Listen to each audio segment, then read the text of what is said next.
السلام علیکم دوستان عزیز، مهمانان گرامی، شنوندگان عزیز و مهربان، شما را به فرارسی سال نکو، سال نوی میلادی از صمیم دل، از صمیم قلب تبریک گفته به شما همیشه خوشی های زندگی، بردباری های زندگی را آرزو میکنم. بگذار که در دلتان اصلا غم نباشد. مهمان نوبتی برنامه ما الکی خودش رو معرفی کرد. به فکرم جوراخون سفر قرسک.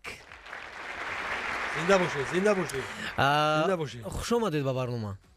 سلامت باشید نوروز جان. خب اکنون صحبت رو از چی آغاز کنیم؟ صحبت رو از لطیفه سر کنید. بله. گام نیست اگر خوی لطیفه سر میگیره، خوی اگر با اگم دیگه سر میکنید. از همین لطیفه. روز دیگه یگون چیز دیگه گفتگیتون بعد از افیر. مایل بعد افیرم گپ بزنیم مفاهمت نداره. روز دیگه یک آدم همین راه تیز رفته سه میخواد که همین درس دیر کیسه درس ده.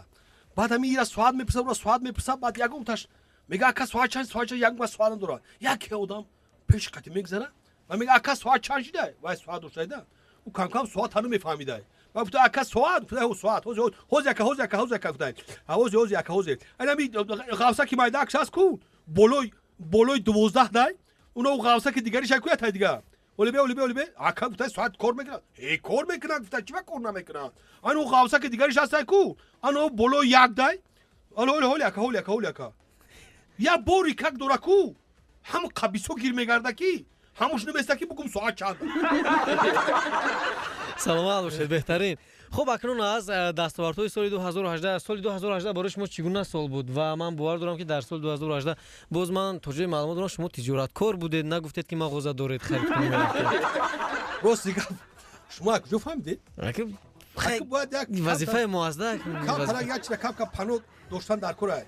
راست دیگه یک وقت یک دوستم قطعی اومده در یک جا نشستیم در پیش مغازه ما در یک جا نشستیم و راست دیگه وای دوستم خست و گفت که برادر چی خیلی گفتم میشه وقت دورش شگر گفت شما در کجا کار میکنید؟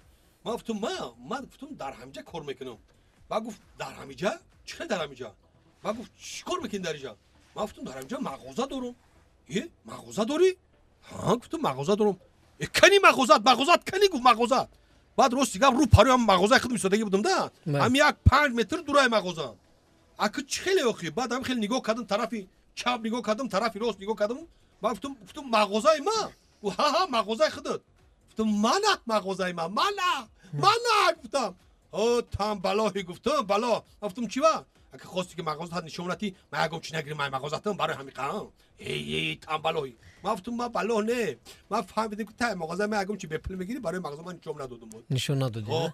خب الان کتاب قرض چی شد بعد؟ قرض روز دیگه خیر اگه باور میکنی همین یارو برادرها همونجا یکیش هم چی گپشید که همین سوختار ترز دادن سوختار خاموشکنی چکنی بعد ما شیشتم نرفتم سوختار خاموشکنی راست دیگه میبینی که مغازه در گرفتی سیده و خونه تا شیشتم ده همسیو برومدن ما همین الوکشی خیلی الو هم را کشتن خاموش کردن بعد ما برومدم کم همین وای کم ترکی او شپیدم مخیر داده در اخیر با یکی دقیقه همسیو زدم و گفت جوراخون جابیو ما گفتم چی میگوی اکا ایجابی چی میگوی ها بچه گفت همین سری همین سوختار شدی قدر همه مردم برو ما سوختار خاموش کرد خودت بعد خیلی اومدی اساتی دنیم کلو بودی شابیدی نمیبروی گوی اردام بودی ما گفتم برادر گوش کو چی میگوی جگا پیدا چی گپ گابزا همسایه فیزیده ما گفتم چی گپ ما گفتم جگا پیدا او چی گپ یخی برادر تو ما مغازین کم قرض دارم ده یک خیلی کم خیلی قرض دارم و بعد ما گفتم نگاه کن تو هم کتاب قرضش نسوخت ما علاوه خاموش که نبرم. خب مثل اون که میگه که در این نیمه شب چیکار میکنی در تاریکی؟ یا و در شب چیکار میگه سوزان گم کردم.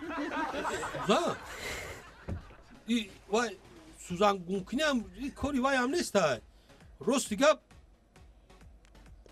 یک مسافر بله همین چراغ در دستش چشمش نمیبینه ده همین میره و تاریکی ده میاد بعد دو انسان شتگی همین کارت وای بازی کسیان شاشکا بازی کسیان و نگاه میکنه که مسافر همین نگاه میکنه که همین چراغ در دستش چشمش نمیبینه او چراغ داره بله همین بگاه شبای میره بالا میاد پایو میره بالا میاد پایو بعد کاروچ بعد هم شخصیتو میخزن میرن پیش مسافر خیلی خیلی میکنن پیش چشم بوده خیلی نمیبینه در نوبینو بعد اخیر میشه بگم میگه بیا کار کنیم میگه من چی بگی بول بیا دقیقه با میان مسافر میزنن مسافر میغلطه و با میگیره دست مسافر میبردونه با میگه ای بابی میگه او خودت همین چشمات نمیبینه میگه همین چراغ برای چی گرفتگی میگه میگه بچم تو میدونی چراغ برای چی گرفتگیم میگه برای چی برای شما وری آدم‌های نابینا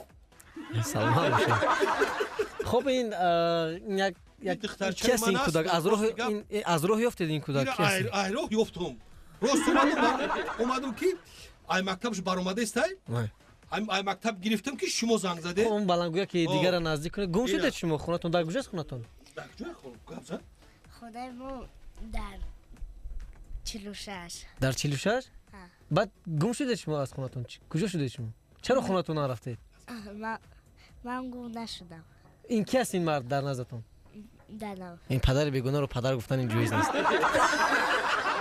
اکه کار میکنی که من هم خونه برم قطعی اویلم با جنگ جنجال کنم هم یک خب در سال 2019 چی نقشه دارید شما در سال 2019 راست گپ نقشه بسیار داریم بسیار نقشه عجیب داریم که میخوایم که در سال 2019 همراهی گروه شکرخند گروه تلویزیونی شکرخند بهترین برنامه‌های خوبی جالبی دقت جلب کننده رو برای تمام مردم تاجیکستان بنوار گیریم برای مردم پیشکش کنیم مردم یک حلاوتی بینهایت جدی گیرد یا حلاوتی گیرد که در دلشون همیشه همون صحنه‌ای که ما نقش می‌آفریم همون نقشو در همین فکر اندامشون موند و یک بهره از همون حج بگیرن سلامت باشید بهترین و دخترچه من میگم بخوای که شعر یعنی شعر خونید کنی بابای برفی با سالی نو اومد بابا شدم به خانه مو به من خرسک با گمناز داد اکی دوم دراز ای سلامت باشید ای سلام کفکا بیا به افتخار شما زنده باشید به چیزی میگم چی میگی؟ بگو برای شهر عزیزمون همین شهر عزیزه که بسیار زیبا آرا شده است بسیار زیبا است برای همین دوشنبه میخواد که هر روز گل شکوفان بله شهر دوشنبه شهر نمویم چون گل تو از من از تو رویم شهر دوشنبه دنیای من تو در سینه کوه دریای من تو ای سلام باشید نه اکنون موند من تعریف کنم شما پدرش هستید من تعریف کنم سلام باشید نه این کلاه به شما این کلاه با دخترتون جوانی کلاه توفا میکنم با دختر تلفناتون کش خوش میکنم تلفن کش الان با شما از نام رادیو امروز توفا سلامت باشید تشکر زیاد خب و دوستان عزیز در اینجا صحبت ما با یکی از حجونیگران شناخته جورخان سفر به انجام رسید خوش آمدید بار دیگر زنده باشه خوش آمدید خیلی دارم ما نفهمیدم خوش آمدید ما تو سال 2019 را گام میزنم خیزید خوش آمدید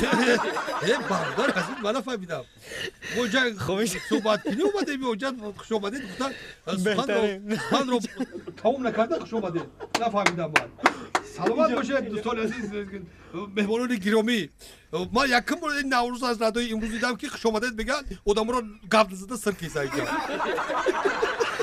نه میدونه چی یکی جور چی میگه که خودش مو شاهد هستید در اونجا در اونجا دیگه خیلی مهمون ها زیاد هستن و با اونها نیز صحبت کردن لازم بود اپای فیضگل در اونجا قهر نکند که از پشت در خیر گوید من رفتم قهر میکنم من تو خیلی تو سال 2019 را گام میزنم من ندارم من باور میکنی من نف جا میافتم در اینجا من دیگه نه لبا جا تو خوب است یک طرفتر شینید مهمون دیگر بیان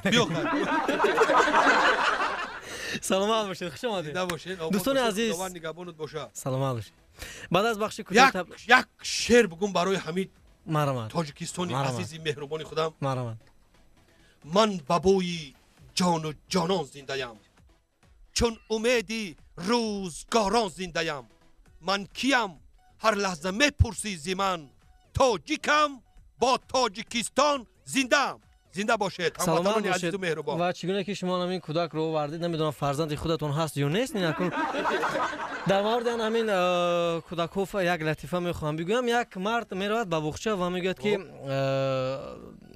ҳамин як фарзанди моро бидиҳед ман гирифта равам мегӯяд. Яъне каме ҳамун нӯшидагӣ маст. баъдан мегӯяд ки кадом аст фарзанди шумо? Мегӯяд ҳамин фарзанди ман ҳамун аст охир ҳамин тиед фарзандам ман равам. Баъд мегӯ ман ин ҳаминҷа 48 нафар кӯдакон ҳастанд. Кадоме аз ҳаминҳо фарзанди шумо ҳастанд? Гӯед гиред баред. Мегӯяд ҳамин як ташротиед охир боз пага меёрам. Фарқаш чӣ будааст?